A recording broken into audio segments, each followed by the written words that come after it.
Kaikista tärkein asia, mikä mulle itse on ollut kuvataiteessa, on ollut se, että se on jollain tavalla ollut ilmasta sille katsojalle ja siltä ei ole vaadittu mitään tiettyä niin kuin koodia tai mitään. Poriin saatiin mahdollisuus tehdä hyvin suuri ja kookas maalaus. Maalaus käsittelee luomista, jollain tavalla ideoimista.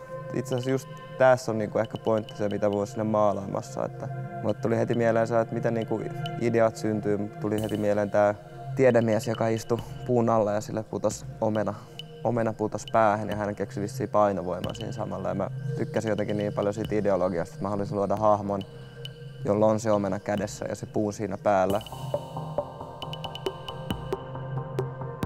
Kyseessä on iso maalaus, mikä toteutetaan ulos Poriin. Niin tietää, että se tulee pysymään siinä ja että se on kumminkin pitkäkestoinen ja se jollain tavalla kasvaa siihen ulkoilmaan, mihin se on tehty ja se kasvaa sen ympäristön kanssa. On huomaa, että ihmiset niin nähtävästi haluaa tosissaan vaikuttaa siihen ympäristöön jollain tavalla. Ja hieno juttu on se, että jos sillä yhdellä teoksella pystyy niin kuin muuttaa jollain tavalla sen ihmisen työmatkaa, että se löytää siitä jotain uutta. Se ei riitä, että sen vaan tekee, vaan sen, että jos siihen saa jonkun viesti niillä ihmisillä, mitkä sitä näkee päivittäin, niin silloin mä itse koen, että mun työ on onnistunut. Ja siinä vaiheessa mä koen, että mulla on niin kuin jonkunnäköinen motiivi tässä asiassa, mitä mä teen. Et ei pelkästään, että tekee sitä taidetta itselleen, mutta se, että siitä antaa niin paljon muillekin. Ihmiset, jotka kokee sitä teosta, niin voi ajatella tosi monella eri tavalla.